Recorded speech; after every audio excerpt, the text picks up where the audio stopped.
Empecemos por lo que está marcando la agenda hoy. El mapa del fuego en Europa es aterrador. Francia y España arden al mismo tiempo y las cifras son de las que te hacen parar. En el suroeste de Francia, en la región de Gironda, hablamos de un megaincendio que ya ha calcinado 220.000 hectáreas. Espera, ¿220.000? Esos son, como 3 veces la superficie de la ciudad de Madrid, o algo así. Y el fuego avanza hacia Burdeos, ¿no?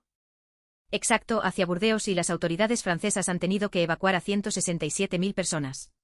El ministro del Interior, Laurent Núñez, lo ha descrito como una situación nunca vista. Las llamas se aceleraron durante la noche y avanzaron de forma errática, así que la cifra de evacuados sigue subiendo.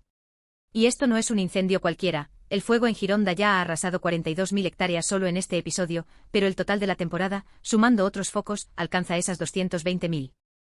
Vale, entonces cuando hablamos de 220.000 hectáreas, ¿es el acumulado de toda la temporada de incendios en esa zona, no solo de este fuego concreto?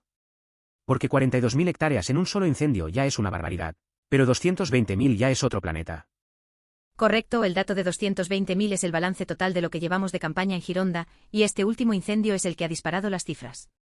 Y mientras Francia lidia con eso, en España tenemos 3 frentes abiertos y muy activos. El más grave probablemente es el de la Val d'Uixó en Castelló, donde el fuego ha arrasado 4.300 hectáreas y el perímetro ya supera los 40 kilómetros. Han tenido que evacuar a 16.000 personas de 18 municipios. Y además, la delegada del gobierno en Valencia ya ha dicho que no parece que el fuego se haya producido por causas naturales. O sea, que apunta a intencionalidad. Eso cambia el foco, porque no es solo una cuestión de sequía o calor extremo, sino de que alguien lo provocó. Exacto. Y luego tenemos el incendio en Ávila, Madrid y Toledo. Ahí la situación es tremenda, más de 45.000 hectáreas arrasadas en total entre los 3 fuegos. Pedro Sánchez ha visitado la zona y ha anunciado que el Consejo de Ministros va a declarar el territorio quemado como zona gravemente afectada por emergencias de protección civil. Eso permite movilizar ayudas estatales de forma rápida. O sea, que la maquinaria del Estado ya se está moviendo. Pero háblame de esa ventana de oportunidad que mencionan los bomberos. He oído ese término varias veces hoy. Buena pregunta. Los bomberos trabajan con ciclos. Durante el día, con el calor y el viento, el fuego se comporta de forma agresiva. Pero por la noche y en las primeras horas de la madrugada, la humedad relativa sube, las temperaturas bajan y el viento suele amainar. Eso es la ventana de oportunidad, un momento en el que las condiciones meteorológicas juegan a favor para atacar el fuego con más eficacia. Este domingo, por ejemplo, los medios aéreos trabajaron a destajo desde primera hora para aprovechar esa ventana y estabilizar los flancos. Entonces, ¿esa ventana ya se ha cerrado o sigue abierta? Porque si el fuego avanza hacia Burdeos y hacia el interior de Castelló, el tiempo corre en contra. En el caso de Francia, la situación sigue siendo muy desfavorable según el ministro. El fuego avanzó durante la noche a pesar de la ventana, lo que indica la virulencia del incendio. En España, la UME ha informado esta mañana de que la mayoría de los flancos del incendio de Ávila-Madrid ya están controlados, pero en Castelló el fuego sigue sin control y avanza hacia el Parque Natural de la Serra de Espada. Es un pulso contrarreloj. Y mientras tanto, 19 personas han tenido que ser atendidas por inhalación de humo solo en Castelló. Esto no es solo un problema de hectáreas quemadas, es un problema de salud pública y de vidas humanas. Claro. Y no olvidemos que en total, entre los 3 incendios principales en España, se ha tenido que evacuar o confinar a más de 100.000 personas en un solo día. Eso es una operación logística enorme, albergues, traslados, atención médica. El sábado fue una jornada crítica, como dijo Marlaska. Y ahora toca consolidar los avances de la madrugada. Entonces, resumiendo, tenemos un mapa del fuego en Europa con Francia batiendo récords en Gironda, España con 3 frentes activos, sospechas de intencionalidad en Castelló, más de 45.000 hectáreas arrasadas y una ventana de oportunidad que los bomberos intentan aprovechar. Y todo esto en un contexto de ola de calor y sequía que no da tregua. Exacto. Y ese contexto climático es el telón de fondo que no podemos ignorar. Pero de eso hablamos a continuación, porque tiene mucho que ver con cómo se está gestionando políticamente esta crisis.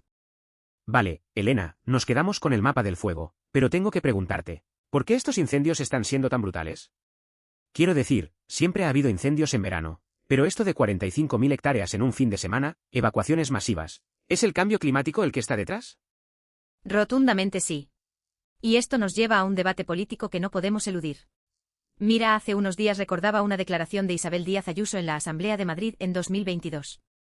Dijo textualmente, desde que la Tierra existe ha habido cambio climático, ha habido ciclos. Es su argumento habitual para relativizar el problema. Y cuando le critican, responde que lo que buscan es el comunismo.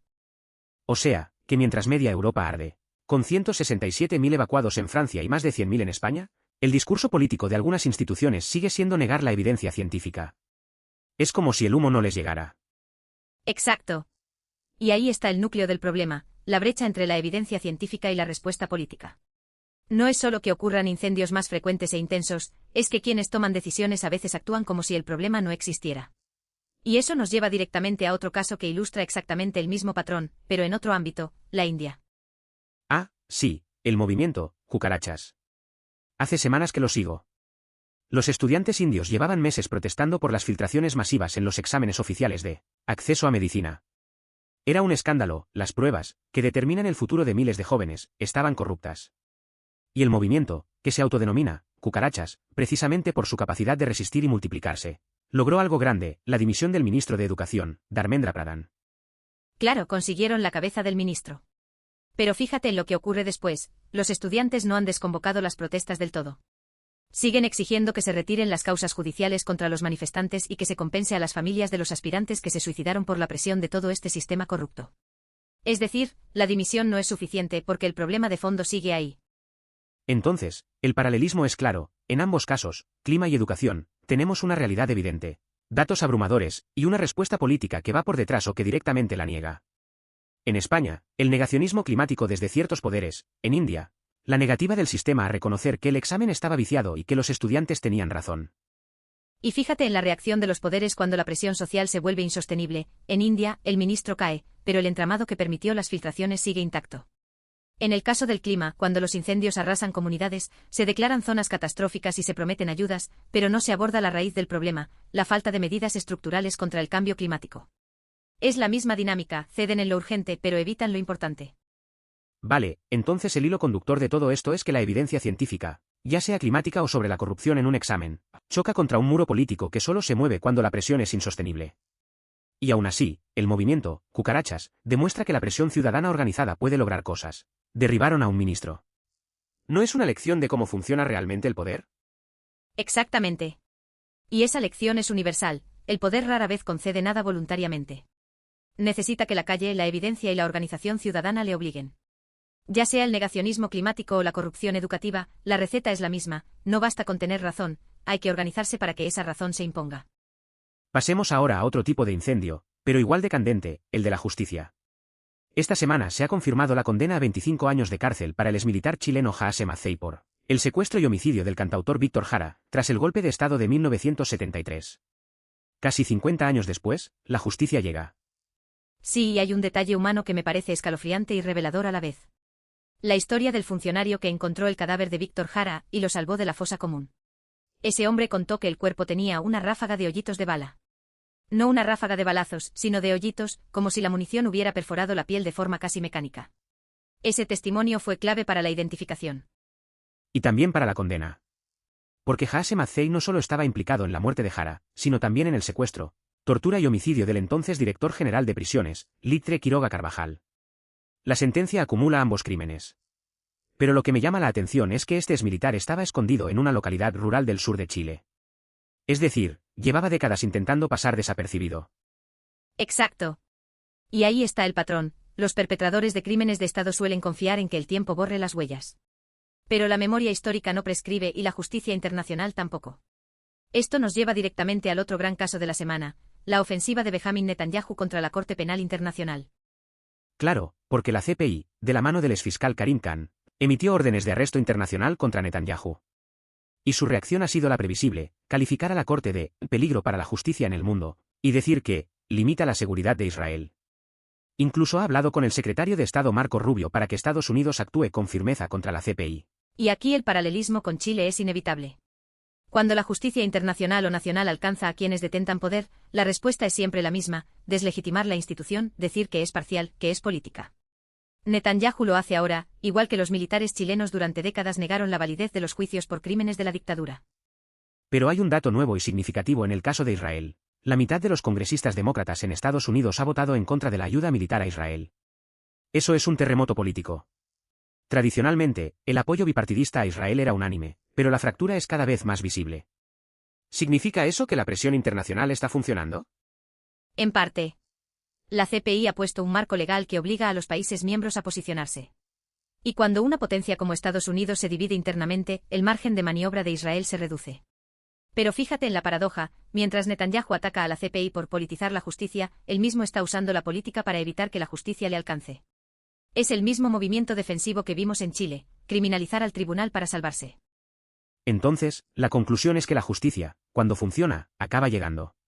Pero el camino es tortuoso y los poderes fácticos no se rinden sin luchar. En Chile, 50 años después, hay una condena. En Israel, la CPI avanza mientras Netanyahu contraataca. La pregunta es, ¿cuánto tiempo más tendrán que esperar otras víctimas? Esa es la cuestión. La justicia es lenta, pero cuando la memoria se mantiene viva y hay voluntad política, las cuentas pendientes se cobran. A veces tardan décadas, pero llegan. Y eso, para quienes creen en el Estado de Derecho, es un motivo para no perder la esperanza. Cambiando de tercio, porque no todos son grandes crímenes de Estado o incendios devastadores.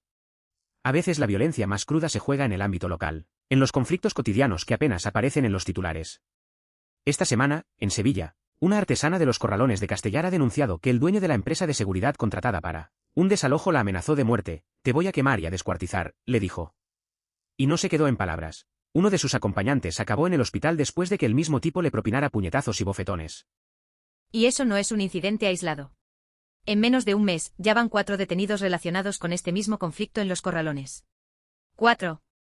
Es decir, hay una escalada de violencia alrededor de un desalojo que ya no es un simple trámite judicial, es un polvorín. La artesana lleva meses denunciando coacciones, y ahora la agresión física se ha consumado con alguien hospitalizado. Exacto. Y fíjate en el perfil, es una artesana, trabaja en un corralón, que son espacios históricos en el centro de Sevilla con una comunidad de vecinos y talleres. No es una especuladora ni una ocupante conflictiva. Es una trabajadora que está siendo exprimida entre la presión de la propiedad y la precariedad habitacional. Y el método elegido es la violencia privada, externalizada a una empresa de seguridad. Ahí está la clave, externalización de la violencia. En lugar de que el Estado medie con garantías, los propietarios contratan a empresas que actúan con métodos que rozan lo paramilitar. Amenazas de muerte, agresiones físicas. Y mientras tanto, la justicia va por detrás, porque estos casos rara vez saltan a la primera plana. Pero son el termómetro de una tensión social que no para de subir en las ciudades, la gentrificación, la falta de vivienda asequible, la presión sobre los barrios históricos. Todo eso se traduce en conflictos como este. Así que, mientras miramos a los grandes incendios o a la justicia internacional, hay un incendio silencioso en los corralones de Sevilla, en los desahucios de media España, que también quema vidas, pero no aparece en los informativos del prime time. Y la pregunta es cuánto tiempo más puede aguantar esa tensión antes de que explote. Vale, después de tanto fuego y tanta tensión, necesitamos un respiro. Elena, ¿qué tal si cambiamos de registro y hablamos de lugares que parecen sacados de otro planeta? He visto que hoy hay varios reportajes sobre destinos que desafían el mapa. Por ejemplo, Cerdedo-Cotobade, en Pontevedra. Ah, ese es un sitio curioso. Es un municipio de más de 200 kilómetros cuadrados, nacido de la fusión de 2 tierras históricas, y se ha convertido en un paraíso para los amantes del agua dulce. Tiene playas fluviales, ríos, cascadas, y lo llamativo es que no echas de menos el mar. Es como si la naturaleza hubiera replicado la experiencia de la costa, pero en el interior. Y hablando de playas que no son playas, en Asturias tenemos la playa de Cobijerú. Es una de las pocas playas interiores de la región, junto con la conocida Gulpilluri. Lo que la hace especial es que está conectada invisiblemente con el mar Cantábrico, a través de un laberinto rocoso lleno de dolinas, lapiaces y simas. Exacto, es un fenómeno geológico fascinante. El agua del Cantábrico se filtra a través de las rocas y emerge en esa playa interior, que está protegida por praderas verdes. Es como si el mar hubiera encontrado un camino secreto para llegar tierra adentro. Y además el entorno es un paraíso para los geólogos, formaciones kársticas, cuevas, simas. Es un destino que no aparece en las guías típicas. Y de ahí saltamos al Pacífico. Moorea, la isla, Lagarto Dorado, a solo 17 kilómetros de Tahití. Menos de una hora en ferry, y sin embargo tiene una identidad propia muy marcada. Fue capital provisional de la Polinesia francesa durante 3 años, tiene una bahía llamada Bahía de Cook, y su nombre evoca esa forma de lagarto que tiene la isla vista desde el aire.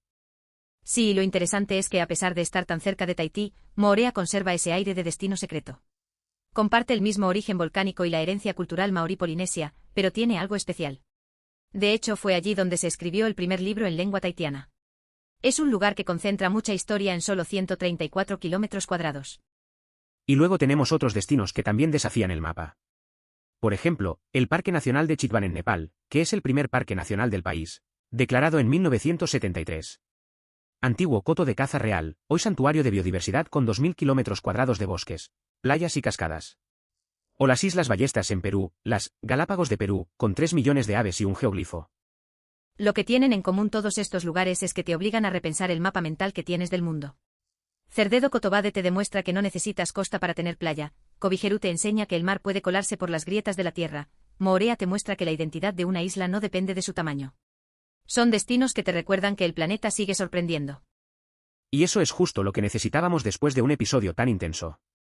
Recordar que, aunque el mundo esté en llamas y la justicia sea lenta, todavía hay rincones que merecen la pena descubrir. Y que a veces lo más sorprendente está a la vuelta de la esquina, o a 17 kilómetros de Tahití.